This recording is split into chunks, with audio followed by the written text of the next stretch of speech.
Hello, people. We are back. A2TP podcast, episode 246, and we are back in the building. 247. 247, and we're back in the building for another episode of Us. It is your boy, International Walt, sitting here with the beautiful. It's your girl Tosh, the co-host with the mostest. A little bass in your voice. It's your girl Tosh. There you go. There you go. There you go. Voices, energy, tonality. We back for another episode of Us, and how y'all doing out there? We back. We had no pod last week, so we back this week. Y'all know all the platforms y'all can catch us on. They out there. You just search us, and we'll pop up. But let's get right to it. How you doing? At this very moment, I'm doing good. I mentally I'm a 9 in this moment. No way, man. If you would have asked me 12 hours ago, maybe 12 hours ago, I might have been an 8. If you would have asked me probably 24 hours ago, I might have been a 7. But at this moment, I am a 9. I feel good. My husband he's amazing. What he did? We can get into a different conversation about that. We talk about our wilds and woes. Right before you go on, not to cut you off. Is that a bag of bubbles? Yes. Go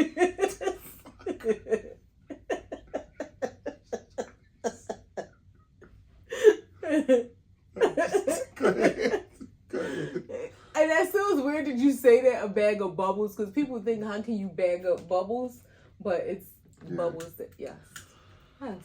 All right. So yeah, I am a 9. Financially an 8. Thank you, God, for all of your blessings, and not just to be a blessing to others, but thank you for our finances that helps us in the time of our need. You know, it is one thing to work and make money and pay your bills, but it is truly a blessing. And this is no shade to anybody, because I know in this economy, everybody is not able to have, you know, money saved, money stashed away for an emergency. But baby, and I ain't even talking about no crazy money, but I know, you know, $1,500 that we needed to spend, you know, everybody may not have that saved. And again, this is no knock at anybody, but it's a blessing to be able to do so. So I'm going to say finances are 9. Thank you, Jesus, for just being able. Work is an 8. I got some, work is an 8. I got some moral dilemmas going on in my head. I don't want to talk about it on camera, but I might want to talk about it to you. But you know, it's just that, you know, it's me, and it's me fighting me. This is where worlds collide. Your personal and professional. When your passion aligns with your profession, it can get a little murky. It can be beautiful, but it can get a little murky if you feel like your morals are like being challenged. Is it crunchy? Yeah. Yeah, so that's that. And then physically I feel okay. I feel good. I feel good. Nothing is hurting, nothing is bothering me.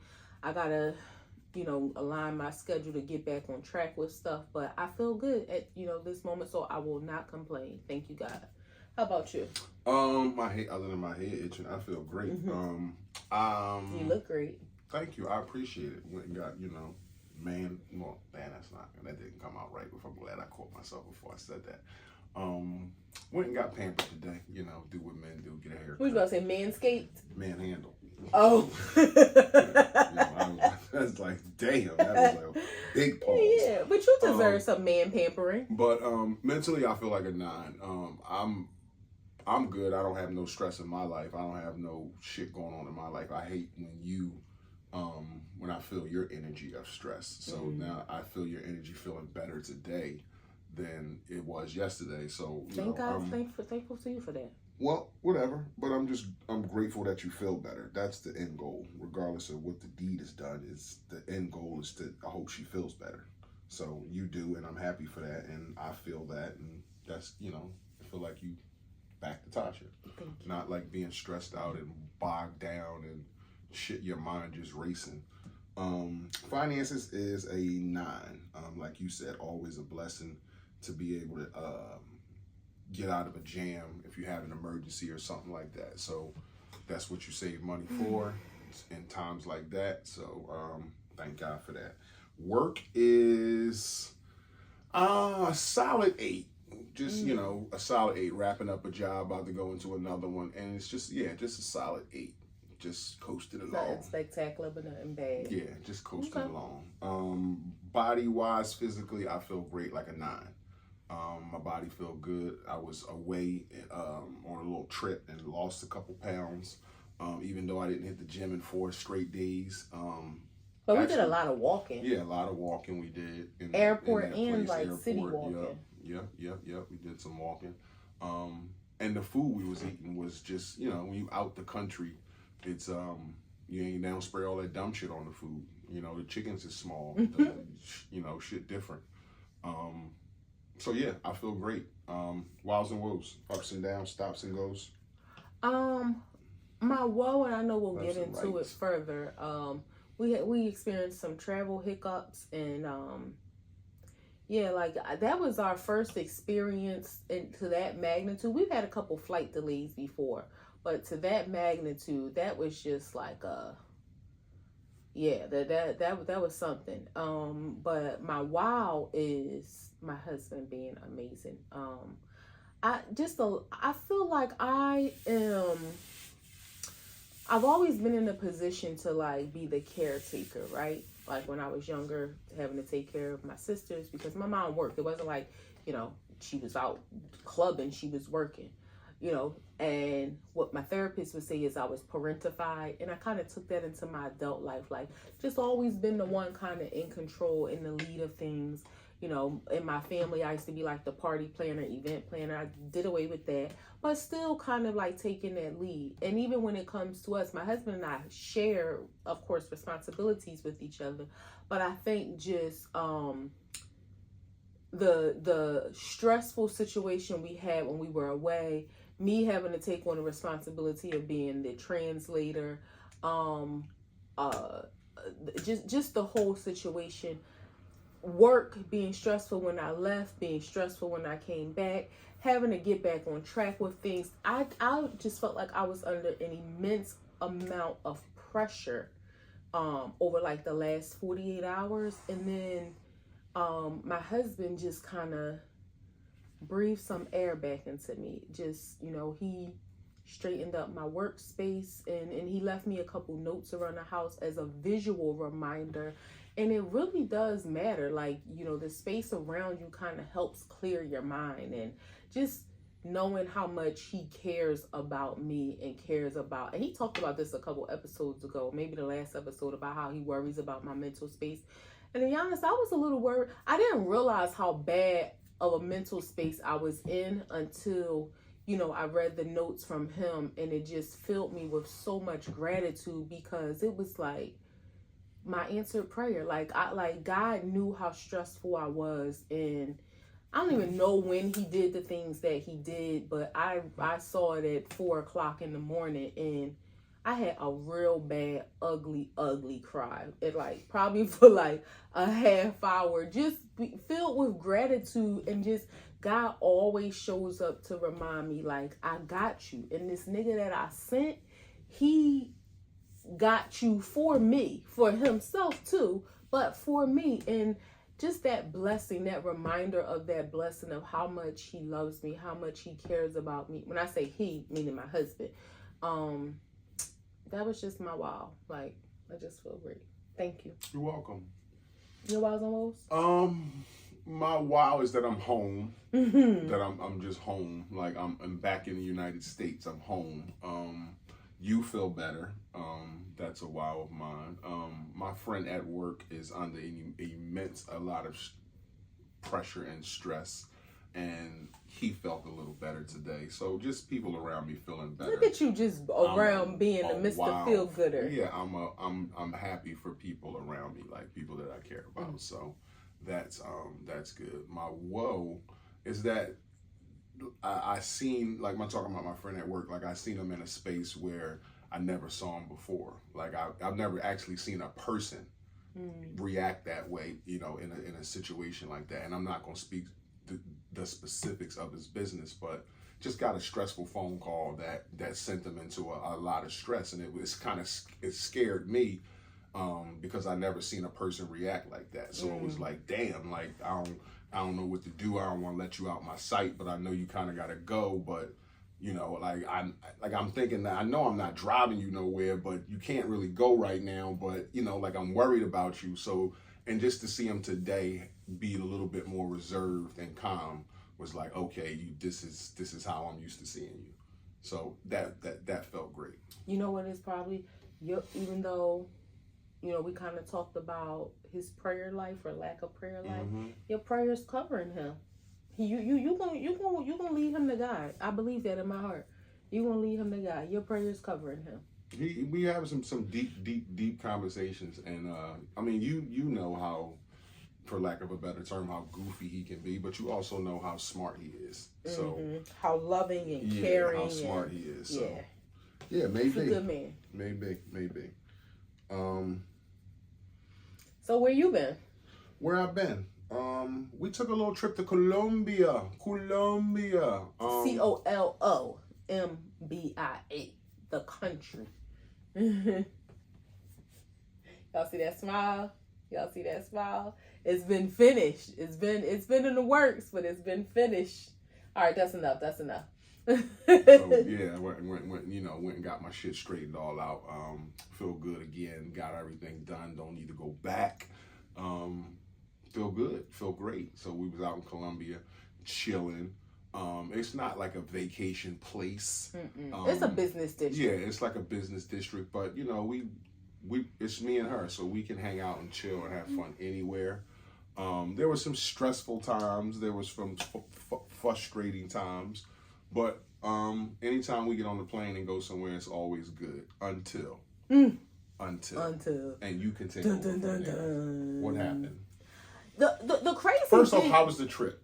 I mean, the trip was what it was. It was tense between us at certain times, and when I think in hindsight, I think I allowed the pressure to kind of impact me in a negative way. So, you know, in Colombia, if you've ever traveled to Puerto Rico, we know Puerto Rico is a Spanish speaking country, but they also, mostly everybody speaks English as well. Colombia, South America, they are not a U.S. territory. I think I read that 1% of the population speaks English. So, I mean, I know in a lot of foreign countries, like in France, a lot of their schooling involves learning English. I think in Germany, a lot of their schooling involves English. I don't know if they do learn English in Colombia, but because they don't really use it, it's like one of them school things that you forget. But baby, don't go there. I'm talking about walking in stores who, you know, boutiques, nice stores, and they're like, yeah, we don't speak English. And they'll just say, no English,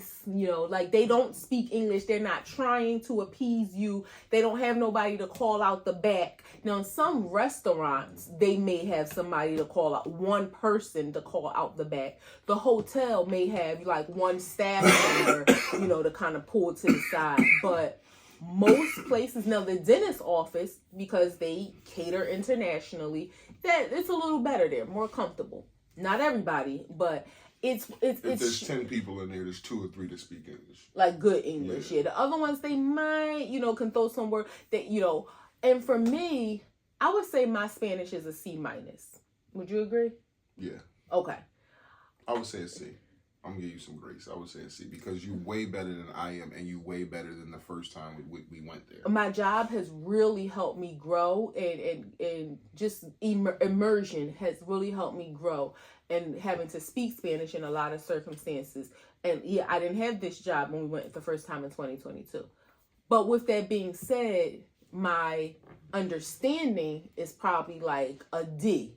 Like I can read Spanish and understand it. So watching TV and watching, you know, the subtitles, I can get the gist of everything that's going on for the most part.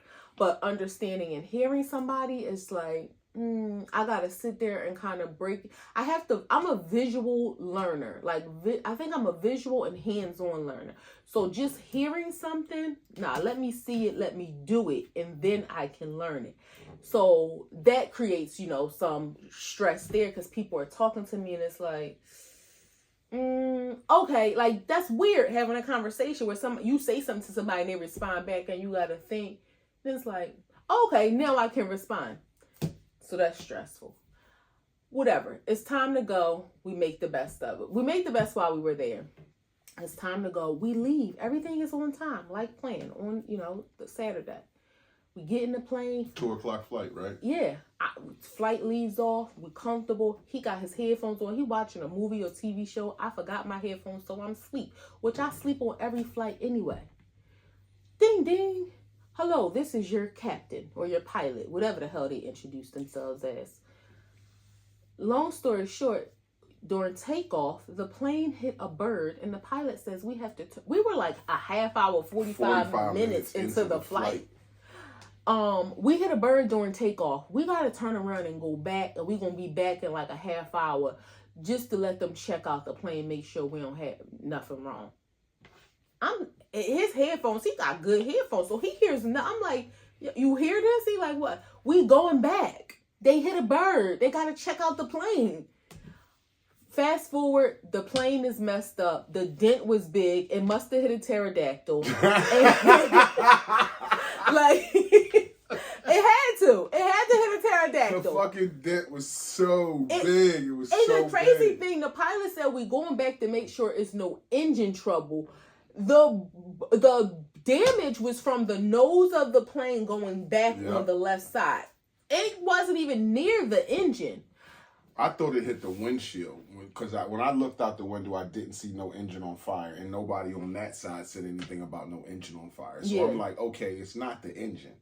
Although I know the engines are double bladed, where if one set of blades, if they falter, the second set, so you still can fly, but you just got a bad engine. But I didn't see anything, so I'm thinking it hit the windshield. That's what cracked, and it's probably air. Like, we can't have that. Man, I don't know when why I seen that dent, I was like, oh my God. I don't know why he said it. Maybe he thought it hit and then went back, but I don't. The plane, they said, it's out of commission. We got to get off this plane. When we go back, hold on. We go back. We on the tarmac, and they say the inspectors will probably take a half hour, 45 minutes. After about 20 minutes, they say we're illegal to fly. Yeah. And we can't. And we deboarding, and the next flight will be tomorrow. Well, no, not yet. Yes. They said tomorrow, right? So, because our flight was at 2:20. So, go through all the shenanigans. They like, you got to go back through customs. They're going to have to cancel your thing, blah, blah, blah, blah. So, the next flight was supposed to be the next morning at 9 a.m. and then they changed it to 7 a.m. and then they changed it to 12 p.m. and then they changed it to 5 p.m. So instead of us leaving Saturday at 2:00, flying into Miami and then getting home to Philadelphia airport by midnight, they wanted us to leave Sunday at 5:00, fly into Miami, stay in Miami for 9 hours, and then catch a plane at 6:30 Monday morning and get home at 9:30 in the morning on Monday. Like, first of all, I don't want a layover unless it's absolutely necessary. And coming from Colombia, it is necessary. Yeah, and I don't want it to be more than 2 hours. Again, unless it's absolutely necessary. I understand flying internationally. Sometimes you go to those places where it's like, look, you're going to be in this city. Like, I've known people that went to, like, Egypt or something somewhere, and they were in Qatar or Qatar, however you say it, and it's like they got a mall, they got a hotel, because you don't have a choice. Right. So if there's an option, I don't want a layover. If it has to be as short as possible, but also with enough time, because you if you have it too short, you might get stuck and miss the next flight because of customs and all that. Long story short, I'm not waiting in the airport for 9 hours. I'm not taking a day and a half to go from Miami to Philadelphia. No, we could rent a car and drive home, but no, we're not doing that. So what do? We ended up using our resources. I'm on the phone. First of all, it's bad signal. Like, it's bad signal. We're in a car. I got motion sickness really bad. We're in the back seat. I can't look at my phone really that good on the phone because it makes me nauseous. So I got all this physiological stuff going on, all this mental stuff going on, because now we're stressing because we want to go home. Well, I'm sorry. Let me rewind. We decide at that point we were going to accept the 7 a.m. flight, right? Our driver takes us back to the hotel. We declined the hotel that the airline was going to put us at because it was in no man's land. We were going back to where we were comfortable at. And this hotel, although it's a 4-star hotel, it was $70 a night. okay, we're going back there. We can get some food we're familiar with. So the next flight was going to be at 7 a.m. Mm-hmm. So the driver, we said, hey, come get us at 4. Well, luckily he wakes up and mind you, we're so exhausted. We probably fell asleep at like 10 o'clock the night before. Sidebar, also in Colombia, because they don't care about you speaking English, there is nothing on TV in English except Law and Order. And if that ain't on, you're going to be reading subtitles everywhere. Or you're going to be watching Chicago PD and Hoyt mouth is like, and he's like, ¿Cómo está? Like, Hoyt is speaking in Spanish. So we decide we tired, we had a long day. Let's just go to bed. Down. Well, lo and behold, a notification came at 11 o'clock, but we didn't see it until 3 a.m. that says, hey, your 7 a.m. flight is now at 12 p.m. So mind you, our driver is on the way to get us at 4 a.m. So he hurries up, hey, flight change, can you come get us at 9? Driver says, okay, perfect. We go back to sleep, get up, we're outside, getting in the car for 9 o'clock. Literally, as we're getting in the car, getting ready to leave, notification comes. Your 12 p.m. flight is now at 5 p.m. The shit was getting deeper. So at this point, I'm like, look, let's just go to the airport. Because we leaving. We're not staying at this hotel. Let's go to the airport. We're going to figure it out once we get there. We're going to find an airplane to get us home. If we got to fly it, we're going home. So our plan, we didn't even tell the driver that the flight got moved to 5 o'clock. We just got in the car and went. He didn't speak English. I said it out loud like shit in the back seat. They moved the flight to 5. And he kind of looked like, what the fuck you say? Yeah. He didn't understand. He spoke no English. Me and him, and his Spanish wasn't that good. Not that it wasn't that good. He just didn't open his mouth enough. Like, he spoke very broken English. I mean, very broken Spanish. Like, I have to say. Who am I to say? But I'm going to say, I could barely understand him. Just say cadence. So we get to the airport. I tell him, thank you for everything, because he really looked out for us all week. Not for free, but he was good. He was patient. He was kind. He was quiet. He didn't try to talk to us, which I appreciated. So we get to the airport. So I'm on the phone like a hacker. Look at here. Okay, well, this flight go here and this flight go here. Okay, I'm on the phone with American Airlines. They like, I'm like, we don't have to go to Miami. Fly us to Texas. Fly us to Atlanta. Fly us to anywhere. Just get us to the U.S. And then once we get there, they tell me, we only fly to Miami.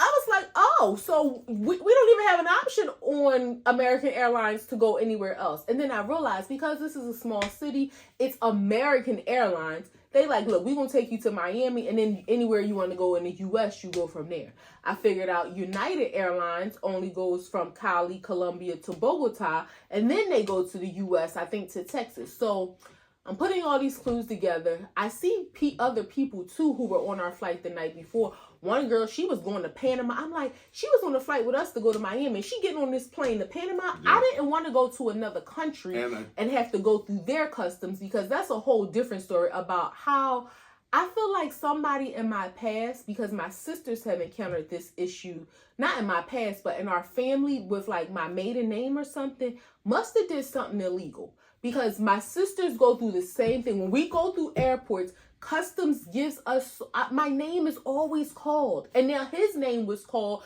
probably because he's associated with me. They double checking our bags. They checking our passports again.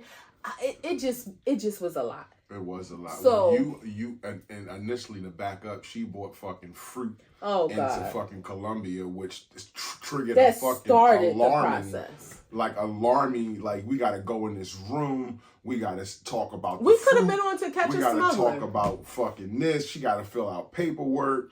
Like, it was a whole thing because she bought a banana. A banana and an empanada. Yeah, empanada, no. Like, and then they wanted to know, did you cook it at home? Did you buy it here? Like, it then was the a lady whole tells thing. me, you can eat them both right here in front of me. Just give me the banana peel to throw away, because that's considered hazard. You think I'm going to stuff my mouth with a banana and an empanada? I said, just throw the trash. Well, if I throw it in the trash, then I need your passport. You need my passport to throw it in the trash? Yes, because they had to fill out all this paperwork. They weighed the banana. They weighed the empanada. And I had to sign. I was like, this is unbelievable. Yep. But that's what she's like. You called could just the supervisor. Like, it was a whole thing over fucking an empanada and a banana. It was bad. It was so bad. Going back. So we end up finding a flight. This is one of those lessons too where they say you should never say never, because somebody who I love. What about our Savannah friend? I'm sorry not to cut you off. But wait, let me just say, somebody who I love from the crown of his head to the soles of his feet swore he would never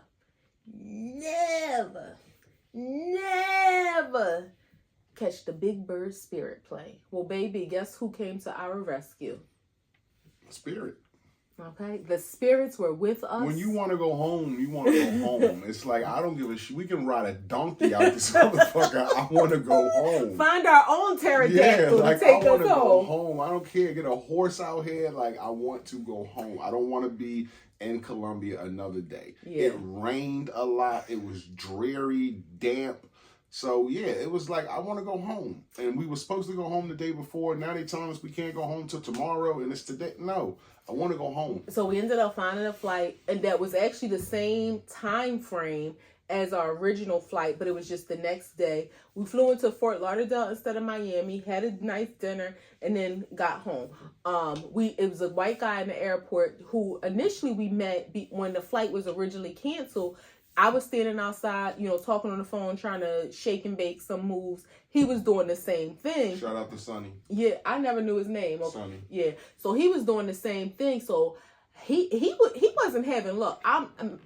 Maybe he wasn't being as adamant as I was, so he heard me. Well, he's a Southerner. He had that Southern drawl. Them people don't move fast. Yeah, I was going. He was like, I was like, yeah, Spirit. So he like, what did you download the app? Where you go? I'm like, I went to the website. It's a flight, la la la, and I booked it. So he like, when I went on there, it said it was none available. I said, well, go to the desk and talk to them. Then he was a little nervous, which I get. You want to make sure like all this aligns. Like, I want to cancel this flight. I want my money back, but I still want to get home. And then he's like, well, do you have a Spirit account? I'm like, well, I created one after I booked it so that I could download the app, get up all that. He's like, so you didn't have one before? No, we never flew Spirit. So he was a little nervous, but I'm so happy it worked. Because initially he was like, I was trying to do it and it sold out. But then he popped up at the airport and it worked out for him. So I was happy that it worked out for him, because he was trying to get home, and we didn't even realize. Did you know that he was at our hotel until we got? No, I didn't know. Until we got there, he popped up again. He came back to the hotel too. I was like, okay. I mean, he did the same thing we did. Like, fuck that rinky-dink hotel. Yeah, I was taking everybody to on a bus. Like, we ain't going over there. They was putting everybody on the shuttle bus to take them, and they, I guess, was going to give food vouchers, but there was nothing there. So my thought was, either they about to like order these people pizza, which I don't know these people, or are they gonna like feed them American Airlines meal? I don't know. It was nothing over there, and I just felt like it's like an industrial area. Yeah, I just felt like it was 45 minutes back to the hotel we were at, but better to be comfortable than to like be in an area, even though it was only for one night. Like, nah, so. And at a cost of $40 a ride. So, but it was like, fuck it, it's worth it. Like, I want to go. I don't want to go back to the hotel, but if I do have to go back to one, I want to go back to the one that I just was at, where I'm comfortable. I know the couple food spots around there, like the bed I was sleeping in. I'm comfortable there. Yeah. So well, and actually, we get to the hotel. They give us a room. We forgot about this part. Oh, yeah. We go up to the room. We walk in. It's somebody else's room. The TV is on. The bed is like disheveled. I'm like, hello? Luckily, nobody was in there. Like, imagine if a naked person just popped out. Two people was fucking. Yeah, they must have like stepped out the room for a second, but the room was occupied. I'm like, that's crazy. So we go downstairs like, hey, this is somebody's room. I don't know how y'all screw that up. Like, y'all didn't have in y'all record this room is occupied. They gave us another room, and it worked out in the end because we're here, we're home safe. God guided that plane. But it was definitely it was an experience. We got an email from American Airlines compensating us 10,000 points for their fuck up. I don't know what that gets you, or I know what it adds on to my points, but it's like I don't know what that gets you, or even if it's enough for the inconvenience. When you think back, like, it was stressful, it was a lot of inconvenience, and in the moment you can't really deal with the stress. You just kind of gotta move forward because you got a flight to catch. You trying to get home. People have shit to do. Their kids are with them. They have to get to their kids, or whoever they got to do. People got to get to work. So it's a lot going on. You don't have time to sit and mull in it. You just gotta like move on. But when you get past it and think about it, you're right. It's like, man, that shit was stressful as hell. And not to mention, I mean, again, because American Airlines is going to reimburse us. Like, they're going to refund our money for the flight. I was actually on the phone with them today, and the guy told me it was pending 7 business days. I said, well, what day is this? He said, this is number 3. Okay, so I'll be calling back. So, we paid for our new flights. They're going to refund us. But for some people, they had to accept that arrangement if they didn't have the option to book a different flight. So that's why I'm extremely grateful, because it was like, and let's just, not to mention, Spirit ain't as cheap as y'all be saying. But maybe because it was a last minute thing too. Like, we need a flight today right now. Then of course they know somebody's in a desperate situation. The price is up. Today's price ain't yesterday's price, because you need this flight today. So that flight, had you booked it a month ago, might have been $30. Yeah. It damn sure wasn't $30 at that time. But thank God, but for everybody that may not have been an option, and they may have, just think about that. Your flight is scheduled to get home midnight Saturday, but you don't get home till Monday morning. That's a huge inconvenience. Yeah. And you gotta sit in this airport in Miami for 9 hours. That's bonkers. But for some people, I understand it may be their reality. It's just in the moment that it's out of your control. If you don't have the resources to do something. You just deal with it. Yeah, like, you just have to accept it. You can't fly the plane. You in a fucking state or country that you're trying to get home to. You don't have time to pout. You just got to deal with the situation. Yeah. And it's fucked up. It's stressful. It's high. It's intense. It's not for the weak. It ain't. And we done took flights and had, 10 good, nice, calm flights. This plane hit turbulence. They hit a bird. Like, this shit was crazy. It was like, what's going on here? Yeah, going back to the airport after this dude hit a pocket of turbulence that felt like he hit a mountain. Yeah. It was like boom, boom, boom, and boom. You could feel the plane like. And then what did you think in that moment? That the damage was it was bad. Like, I thought like something was wrong. Like, he was leading us on.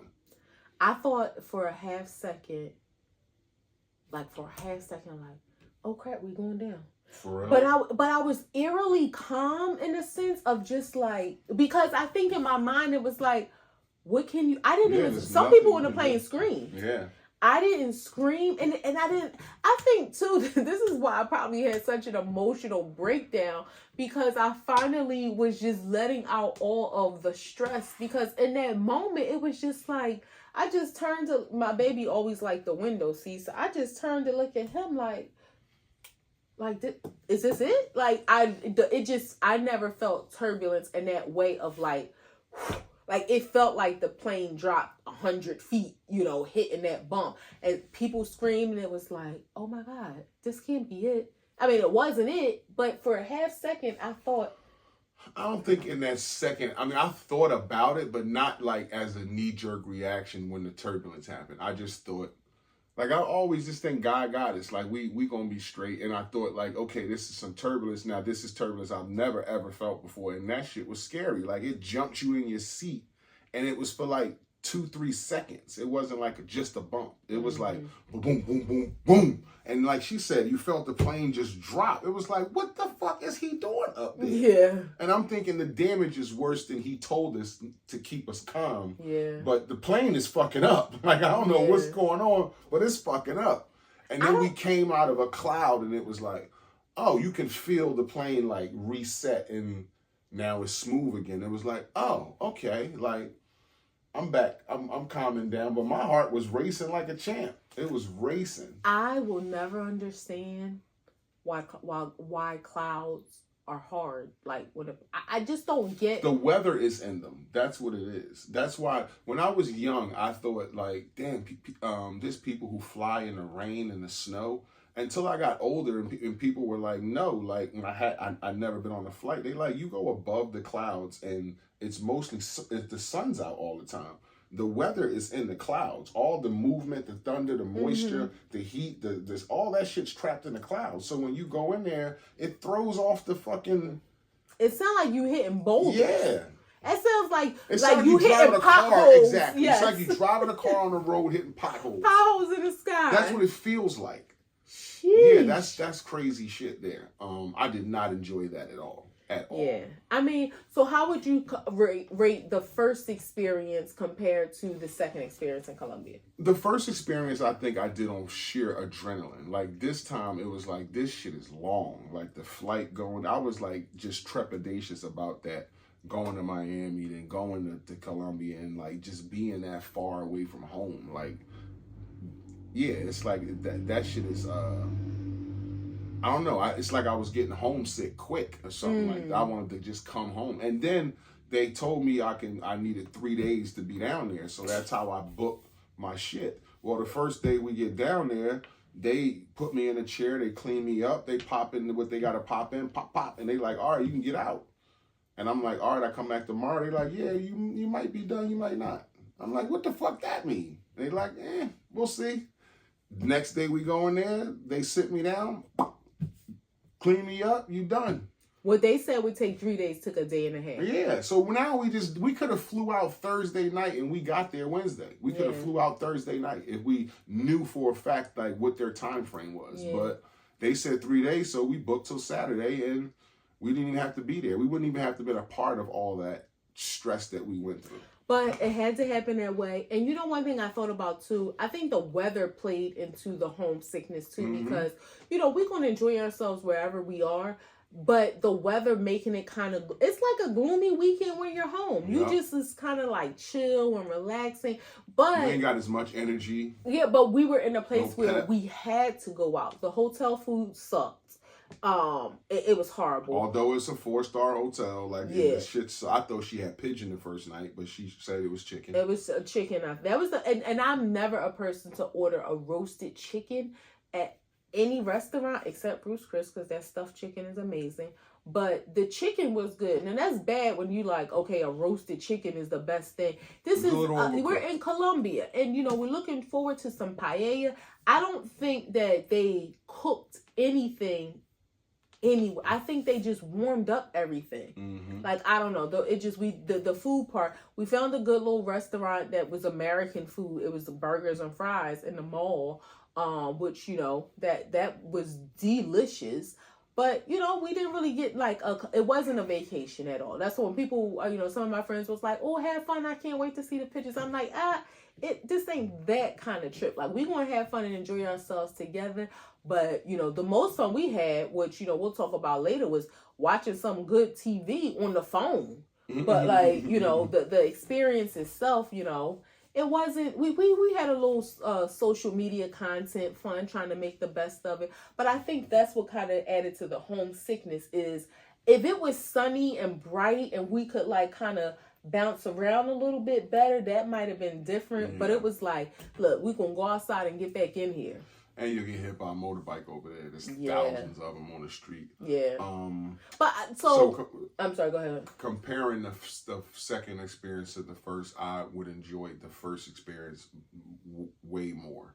This experience, it was like my mindset was in and out, and I felt like I was kept there longer than I wanted to be there.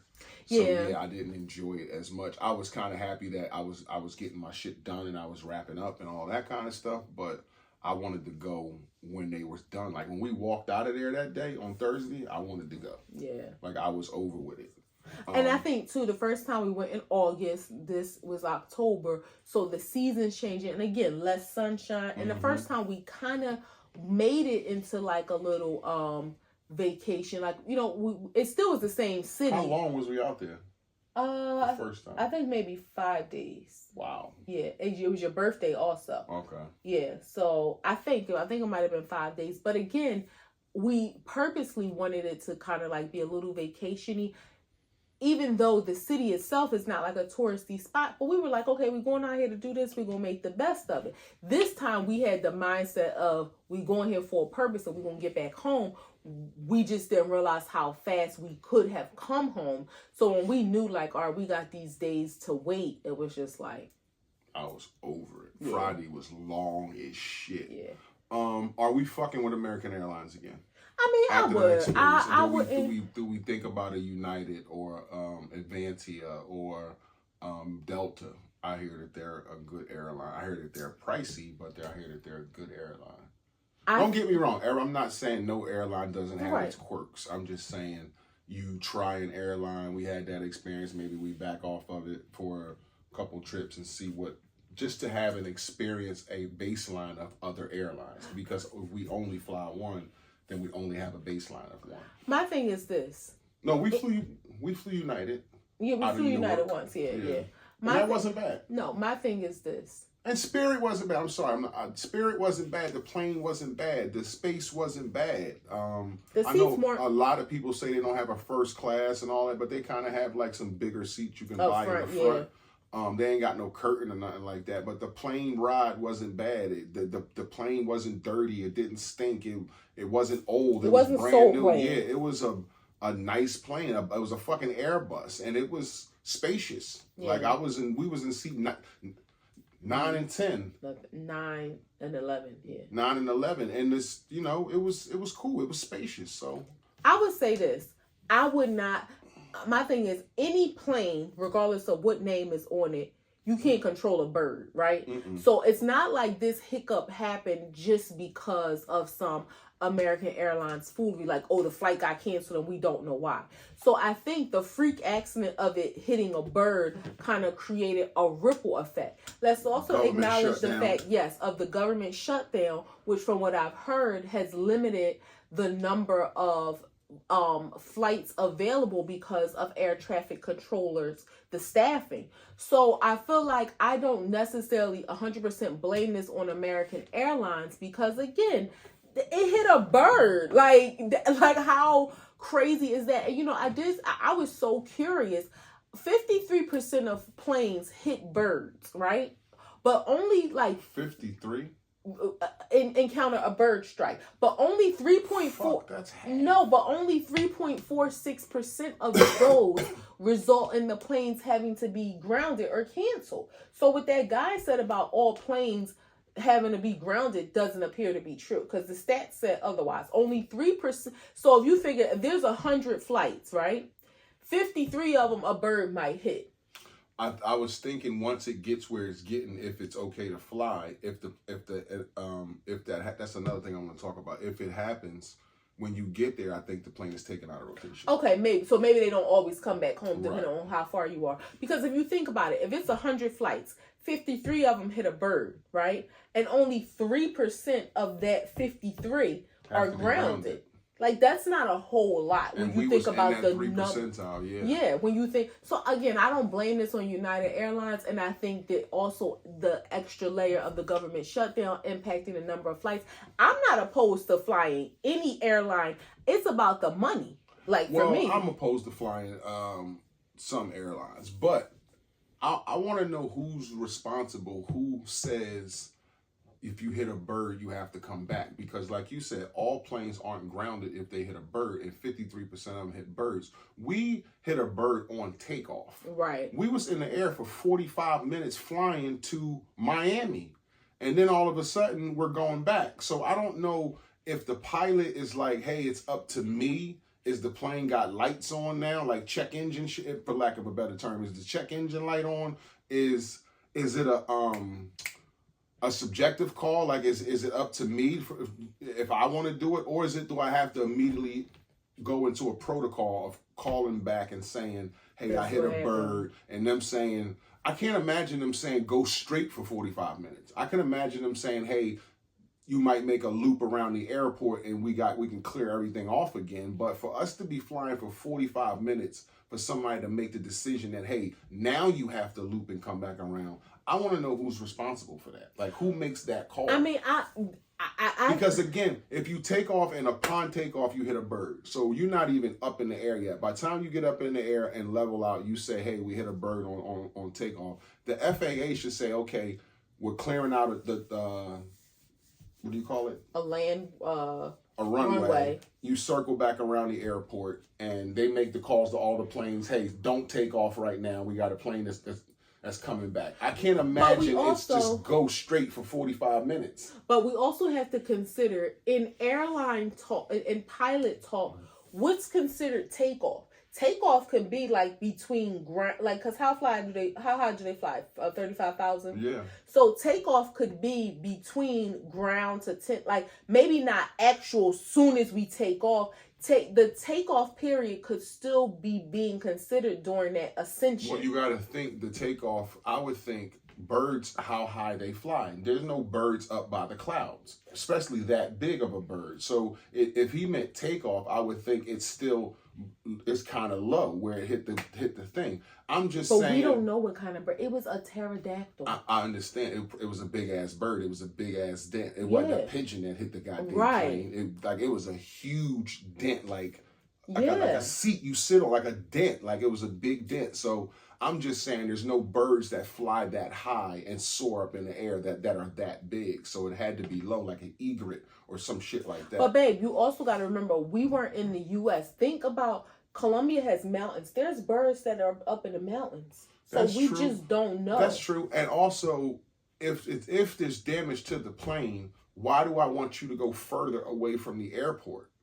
Is what I'm saying. So if we hit a bird upon takeoff and that call is made, or if it's up to the pilot, why do we go so far away from the airport where we got to come damn near an hour back just to land? Well, it was a half hour. When he made the announcement, he said we'll be landing in he said we're going to go back to the airport and we'll be landing in about 30 minutes. Mm-hmm. So you figure 45 minutes driving, like flying one way, he turned around. And maybe they had to do, because you got to think too, air traffic control, they can't just say make a U-turn, because it's other planes coming from. No, that's why I said loop around the airport, but they can also make a call that grounds planes. Anything that's taking off right now, stop.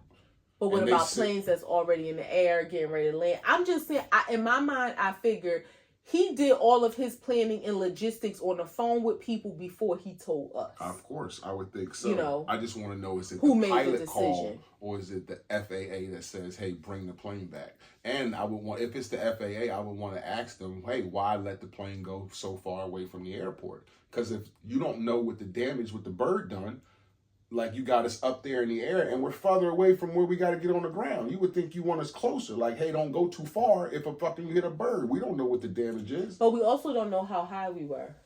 No. You know, because I was asleep. You was into your movie. I didn't even feel anything. Nah, I was asleep, so I can't. There was no thump. There was no nothing. Yeah. Yeah, so that was just a hell of an experience in itself. But again, we're home. We had fun. We had some frustrating times, but we had also some happy times, some laughter. Yeah. We had some good conversation. We prayed.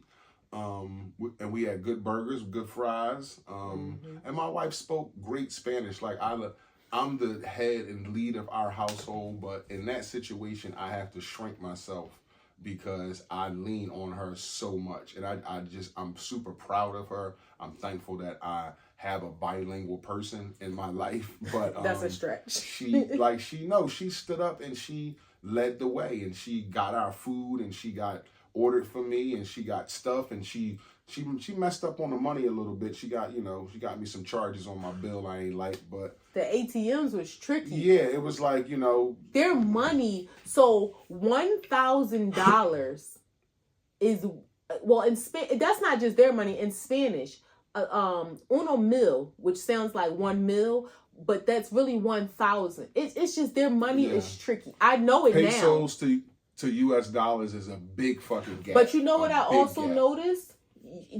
Because exchange rates with all foreign exchange changes sometimes, it's better when you go to other countries to pay in US dollars and let the exchange, because the amounts of money that you were supposed to pay for something were actually less.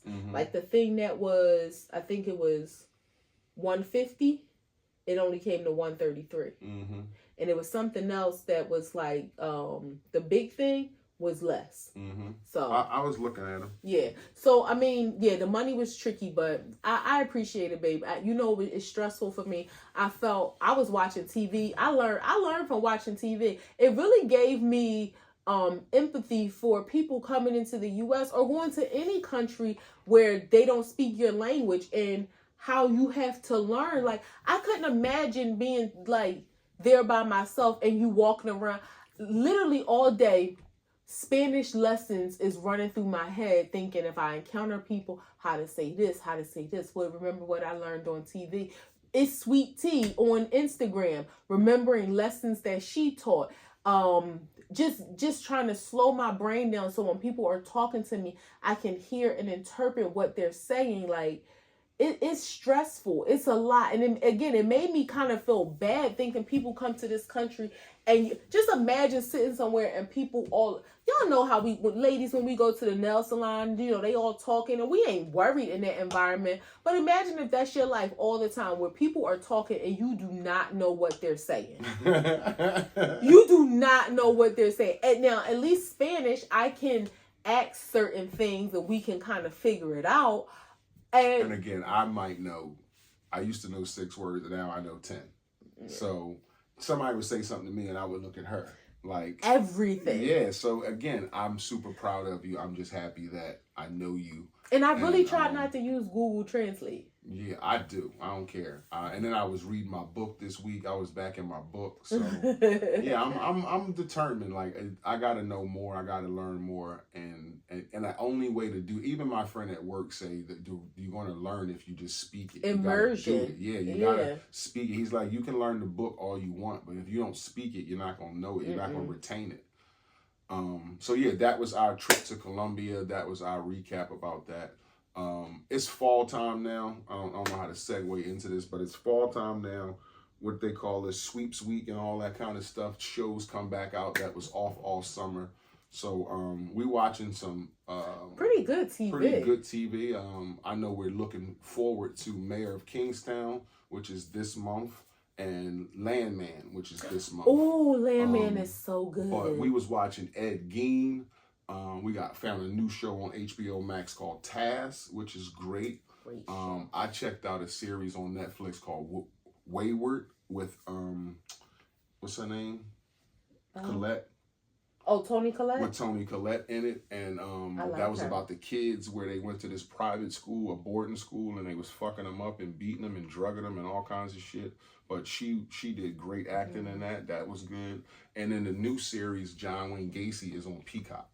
Like, we didn't get into that yet. I think I had enough serial killer stuff right now, though. Really? Yeah. Like, Ed Gein was good, but it was just so sick. And it's just keep reminding myself, like, wow, this was a true story. Yeah, like dude dressed up in skin. You never know, like, who... I mean, people would see him in town and he would go to the fountain shop and get a milkshake and all that. It's like, you just never know who... Not that you need a movie like that to remind you. We hear crazy stories on the news, but it's crazy. Task is so good, but HBO Max, you annoy me. It's episodic. Because, yes, like, I want to binge. Yeah, it's episodic. So you get one at a time. Yeah. And then it's like, if you don't watch it, you run the risk of people telling you about the show. And I don't want, a spoiler alert, but it's such a good show.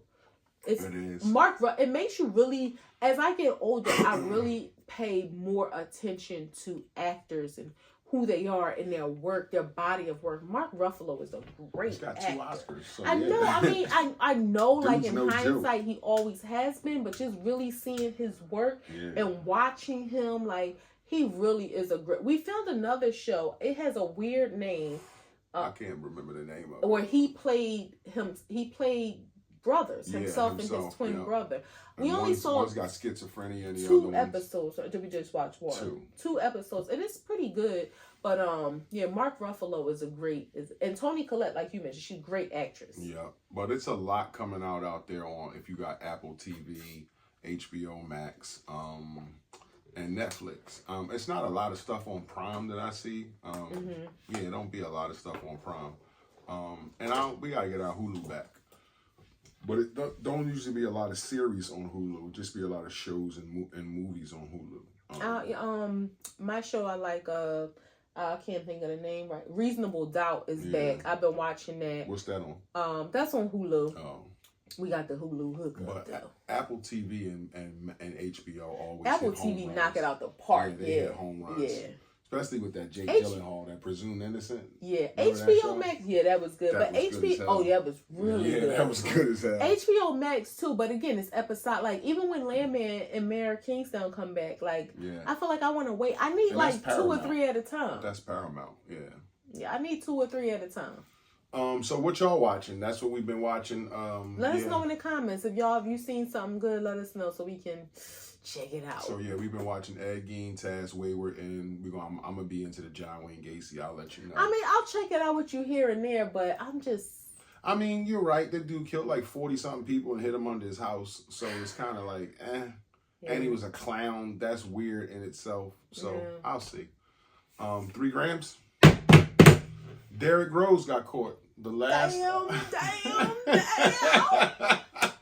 Let me just say, I don't know what his original charges were. Who he was. No, I was gonna say I don't know what his original charges were, and I'm saying that facetiously. If he was like some, no disrespect to nobody's family, but go ahead. He was the last of the 10 New Orleans escaped inmates that escaped out of jail 6 months ago. He was on the run for 6 months.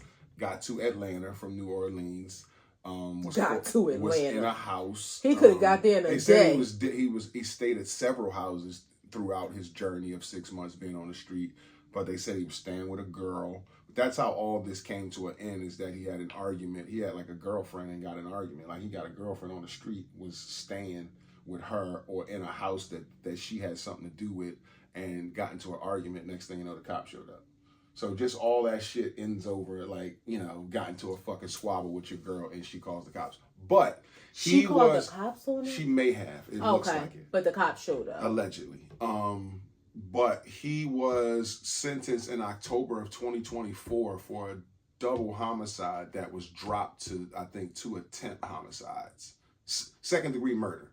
One was dropped to an attempted homicide and the other was dropped to an attempted murder. I mean, second degree murder. And he was sentenced. I think he had life in prison for his sentence. So he ran, he was a guy with life and ran, and that was his ending story. But people was rooting for him, cheering for him. And again, that's the part that it bothers me, because it mostly be black people because he was black, and it'd be like, hey, jail is, even watching other podcasts when they say, hey man, like the depression in jail is so oppressive and this and this and that. This guy was a murderer. Like, isn't that where he belonged? Like, we're not talking about somebody who got railroaded on a drug crime for 5 vials of crack who got 50 years.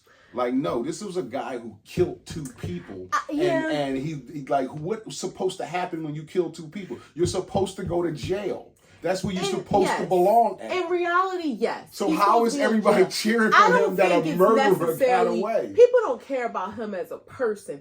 I think it's just the imagery. To buck the system? Yeah, of like this person. But I mean, I think anybody who really most people probably don't even know what any of those guys' charges were. That's why I was like, no disrespect to the families if he hurt somebody. Because I didn't know. It was just like, you want the bad guy to win sometimes, right? You want you want the bad guy to beat the bad system sometimes. But, I get it. So that's really all that it is. But, if I sit here and think in hindsight, if I had life in prison and I knew I was never getting out, and I knew they weren't going to kill, like they weren't going to give me the death sentence, I probably would try to escape every chance that I could. It's only one way I would try to escape, and that's if I had life. If I had 10 years or less. No, that's why I said if I had life. And if I'm in a group of guys of 10 and the door open and 9 of them run out and I got 5 years, I ain't running out. No, hell no. I'm not probably gonna shut the door. Like I'm not running out. That's why I said if I had life, I'm gonna try to escape every chance I can. It's not worth like a real chance. It's not worth the time you're gonna get on top of your time. It's not worth the confinement they're gonna put you in. Now that's how you have to do your time because they know you're a fucking slippery fish. You'll slip out of here. So you're gonna be restrained, locked down in your cell, no privileges. Who wants to do their time? I'll be like that? Cool Hand Luke, like.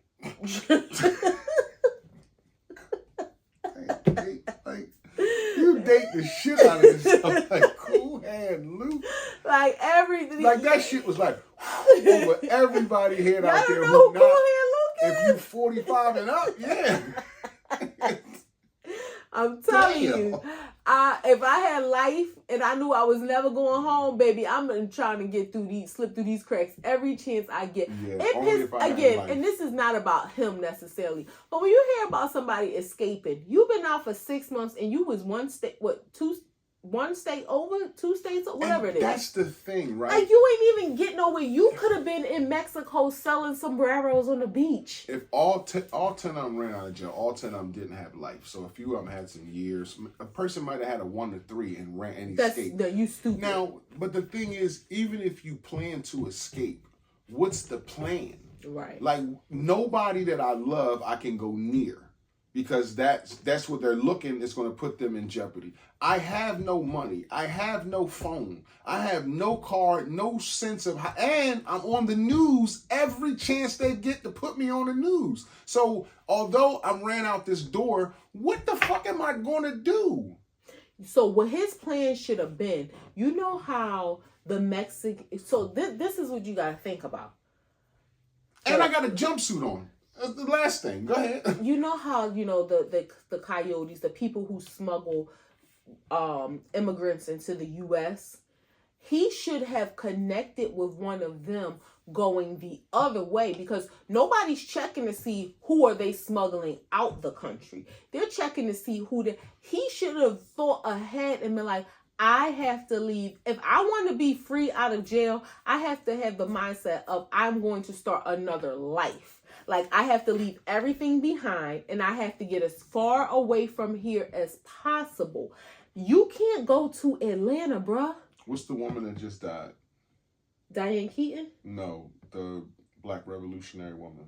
Assata Shakur. Assata Shakur. She died in Cuba. In Cuba, in her bed. But again, she was broken out of prison with a plan, like she said, never to come back here, never to contact people again. And she was charged for killing a cop. But the plan was, you need to start a new life somewhere where they can't bring you back and you can never, ever, ever touch anything that was a part of this life again. Yeah. So however she lived in Cuba, probably having walks and being with her kid, all that kind of shit. She lived her life and died peacefully in her bed, not in a jail cell. That's a non-extradition country. Right. We don't have a relationship with Cuba. So even if he didn't make it to Cuba, even if you went down to Guatemala somewhere, if you went down to Belize somewhere, you needed to live a life of new.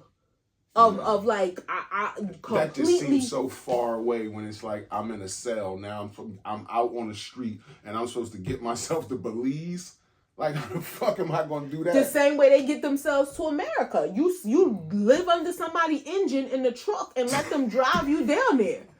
I'm just saying, like they figure it out to get here. So again, this is if you have that mindset. But see, a lot of unfortunately, these men, they want to get out of jail to go back to their life. They don't want to get out just to be free. Like you can't get out and go hit your old girl. Go get some coochie, go get some chicken, go get some Chinese food. In the end, I'm happy that he didn't hurt anybody else while he was out. And I'm happy didn't result in like a standoff and him getting killed. Like that would have been horrible. Yeah. Or him hurting somebody else. Yeah. But again, when you got life, I guess they treat you like that because they know you don't have much to lose. It's not much more they can do to you. Yeah. Second grade. Rest in peace to D'Angelo. Yeah, this one's sad. Not only because of the music that he made and how he was like we grew up on him in the 90s, but he co-parented with Angie Stone, who died 7 months ago in a car accident. and they leave a son behind, Mike Jr., who's an awesome singer too. There's some clips going around of him on the internet of him singing in church, I guess, because his parents passed. But yeah, that kid can sing. He got it honest. Yeah, like goddamn mom was a great songwriter and singer, and your dad was who he is. But rest in peace to D'Angelo, Angie Stone. Condolences to Mike Jr. That's his name. But yeah, that's sad. One of the things I appreciate, when you hear stories like his, you hear stories about who is the actor guy who died and nobody ever knew that he was sick. Chadwick Boseman. When you hear these stories like D'Angelo died, they said after a battle with pancreatic cancer, and it was never publicized. And you gotta have some respect for whomever his family and friends are, those close to him that knew about it, that his business wasn't leaked. You gotta respect, because everybody don't need to know that personal business. But I do feel like how, and if you don't want to talk about this, that's fine. Some people might say it's morbid, but it's life. How would you want it to be that way? Like if you were sick, to not have anybody know? Yeah, I'm that type of person. I don't want. It's enough to deal with the fact that you're sick and to know that you not winning against the sickness, and it's beating you. So yeah, it's not something you want, though. To outpour people around. You might not want that. You might just want to be around people who truly, truly love you. Like that's all you might need to feel, and not the fake, just the protocol shit. Like fuck all that. Or feel like everybody's talking to you with pity. Yeah, and looking at you a certain way with their head to the side and the same thing from every other person. It's like, nah, just give me the 6 people that love me the most, and I'm cool. I'm gonna rock with that. Like I feel more. I'm gonna be sad, but eventually I'm gonna get comfortable around y'all because y'all my real family. Yeah. And then also I feel like people knowing, and this is, it's probably what do you call it? Contradictory. If people do know, and like they don't show up for you, that could hurt your feelings too. So I would rather people not know, so there wouldn't be any expectations. And just that core group. I met a lady today. Her birthday January 12th. I won't say that she's older than me. Maybe about 10 years or so. But she was telling me she has stage 4 lung cancer. We was talking about services me help, but she was just saying, I don't know how much longer I'm gonna be here, but I leave that in God's hand. But it was some rental assistance that she needed, and I was like, I said your birthday January 12th, my birthday January 17th. I said, and before we left ways, I said, I'm gonna pray that you come January 12th, you're gonna be celebrating your birthday 5 days before mine. And she was like, thank you, I received that. And it's like, it was weird, like talking to somebody who she is very well facing her mortality. She's very sick. She said stage 4 cancer, and she's just like, I don't know how long I'm gonna be here, but I don't want to be living in the street. Like, at least while I'm here, I want, somebody was supposed to be paying her bills. They wasn't doing it while she was in the hospital. She getting chemo, blah, blah, blah, blah. But it was just like, damn, like, yeah, and this is October. We got 3 months until our birthday, and I was like, I hope you be celebrating your birthday 5 days before mine come January. It's just one of them things too, and who knows? And I say that to say like how she said it to me, and I wonder, how many people she may share it with everybody, but I don't think I would be that person. Who would, because again, you don't know how somebody's gonna receive it, and I don't know, it's just weird. I don't deal with that well. That's on a level like with funerals for me, and I know like that's life and shit like that, and I'm not trying to be insensitive, but like if I could never go to a funeral, I would be happy. Like that shit just don't sit well with me. The whole body in the casket and all that kind of stuff, and going up to it and touching it and kissing it, like that shit just can scar you forever. So I'm not down with that, and that's along the lines of what we're talking about. Like I don't want to be just out there like that. Like it's my business. I feel a certain way. I'm highly sensitive, and I just don't want people around or talking to me that don't really love me. Yeah, fuck that. Yeah. I'm sick. Like, don't just get away from me. Last gram. Kata Scott and Kenyon King. Keon, I think. Keon. What happened? So it sounds like to me, hearing this story, so one, she says she was being stalked by somebody. Not sure if it is the same person. She knew this young man from somewhere. She went to work and she stepped out of work during her shift, which was the original story. Like, yeah. I don't know if it was a break, but she was at work. This because I think later now they're saying like after work or whatever she wasn't seen. But the original story was like, nah, she was at work and she like stepped out. Never came back. Never came back. And I seen some comments from some nurses who, because she was a nurse, and it was like, one, that's very odd because being a nurse in a nursing home, like even if you taking a break, like the protocol, like you tell people, I'll be right back, so they know where you are, so they not expecting you to be checking on the patient, blah, blah, blah, I'll be right back. And the fact that she didn't say anything to anybody was weird. Just very strange. So they think what happened is she stepped out of work, got in a car with this guy, and she has not been seen since. And that was October 4th, right? Mm-hmm. Not the date the show, but we're about 2 weeks away from that. And they have arrested him. And, didn't I tell you probably about 3-4 months ago, as I am getting older, one of my fears is being kidnapped. And this is just like a little cringy. Not that I have nobody stalking me or I think it's a reason to, but to be a grown up and be taken and stolen. Not only am I afraid for myself, like what that does to your family, especially in the period of the unknown. I pray that she's somewhere tied up in the basement. As crazy as that sounds, that's better than her not being alive. But I pray she's somewhere tied up in the basement and somebody finds her. She gets the therapy and help that she needs. But it's looking like that might not be the case. They found some evidence in an abandoned school in Germantown of like her cell phone case, and something else from her. Her job was in Chestnut Hill. Her job was in Chestnut Hill, but the car that close to Germantown. Yeah, but the car that this depending on what part guy had, they have seen him on camera like driving around the city. They seen the car in Southwest. They did see the car in Germantown, so they've seen. He's been everywhere. So they're just they and this guy also earlier this year or within the last year had another charge, and this wasn't a murder case. Not to say that Kata or Cadet, I'm not Kata, I'm just going to say, I don't want to say she's no longer alive, but in this other case, it wasn't a homicide, but it was a kidnapping and strangulation case. But charges weren't filed. I think they didn't go through with it because the girl didn't show up to court.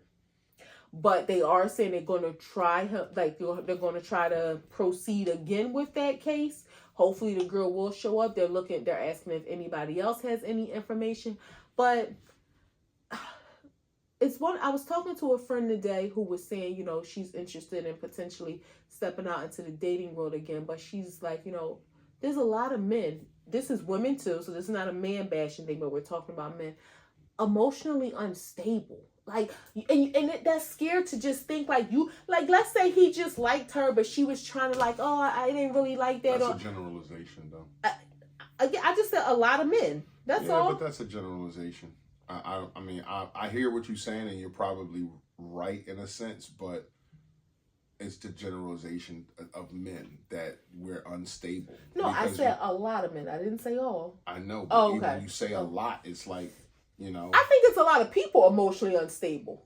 Okay. But I'm just talking about from a dating world as a woman, meeting a new man who's a stranger and having to get to know that person. Like, just what if it's a man who can't take rejection? What if this is a situation of that? Like, he couldn't take rejection, or she was like, I'm not trying to. What about the unstable women out there? But we're talking about men who kidnap women. That's what I'm talking about. Most women ain't kidnapping men. I got you. That's what I'm talking about, the emotional instability in that. The man who maybe can't take rejection, who maybe keeps showing at your job, who kidnaps and strangle a woman. Yeah, exactly.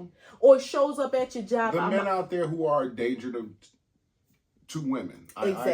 I get it. So that's the thing when I say the potential dating, but how do you put yourself out there to get to know men who are strangers? But of course he's going to be a stranger because you don't know him.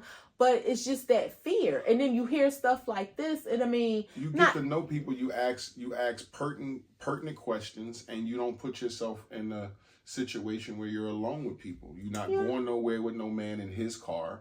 Every time we go somewhere, it's going to be in a public setting.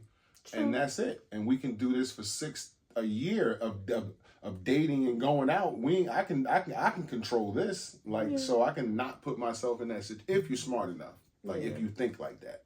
But I mean, I just pray for her family. I cannot. We ain't going to no movies in the first year. None of that shit. I can imagine they probably have not had a night of sleep. I mean, maybe a half hour, a cat nap here and there, but just it's just really sad to the unknown. It's one thing when you hear kids getting kidnapped. That's scary too in of itself, but a grown up just vanishing? Yeah, it happens. And I'm sure with grown people, a lot of, because they say if a kid gets kidnapped in the first 24 hours, the first 48 hours, if they don't find him, most likely he's dead. I would think a grown-up is faster than that because you can fight back, you can tell, you know where you at, you have some sense of awareness. So they got to do what they're going to do to you and get it over with. They're not trying to hold you up. Yeah, it is. I mean, and it's something a man that don't think about, because I understand what you're saying coming from a female perspective, but as a man, I don't walk around thinking I'm gonna get stolen or there's a chance I can get stolen. That's just not in my brain. I need to keep myself safe from that. But as a female, I could imagine big burly motherfucker jump out of white van and push you in it or some shit, and it's what the fuck am I gonna do? And he got some shit he hit me with, or a gun or something like that, or stab me. Now I'm fucking sitting there holding my side and I don't know where he driving me. It's scary shit out here. Yeah, and not to mention this young man is 21 years old. So you already got one kidnapping and strangulation charge, and then now you're a suspect and you're arrested for another one. They don't really know the details, but 2 kidnappings at 21. Again, it makes you think of the sociology of why people do things, not to excuse it, but it's almost like his mother probably abandoned him, so he meets these women who, when they try to push him away or turn him down, nah, I'm just gonna steal you. Mm-hmm. That's crazy. Kidnapping only means 2 things: you're a serial killer or you kidnap drug dealers. When I was growing up in the 90s, they kidnapped drug dealers and extorted them. Mm-hmm. Other than that, if you kidnapping somebody, I think you're gonna kill them. Yeah. I think that's your whole purpose. Your purpose ain't to give them back. No, you stole them to kill them, to do something to them and kill them. So yeah, there's only 2 kinds of kidnapping to me. That's a wrap. Act 2 the podcast, episode 247, coming to a close. Your boy International Walt. Your girl Tosh, the co-host with the Boasters. If y'all fuck with us, y'all fuck with us. If you don't, you should. Peace.